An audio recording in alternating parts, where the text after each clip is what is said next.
орталық кітапхана біздің Конституция күніне байланысты өзіміздің тұрғындармен опрос жүргізіп жатқанбыз. Сізге бір-екі сұрақ қойып өтсем. Біздің алғашқы ата заңымыз қай жылы қабылданды? 1993. Сіз тағы да бір сұраққа жауап берсеңіз, біздің ата заңымызға соңғы өзгерістер қай жылы болды? Референдум болған жылы 22. Рахмет. Сізге орталық кітапхана Конституция күніне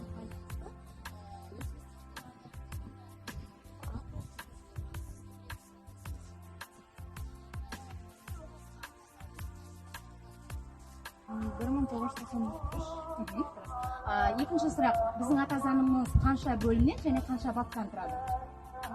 98 баптан, 9 бөлім. Дұрыс. Бізде соңғы өзгертулер ата заңымызға қай жылы енгізілді?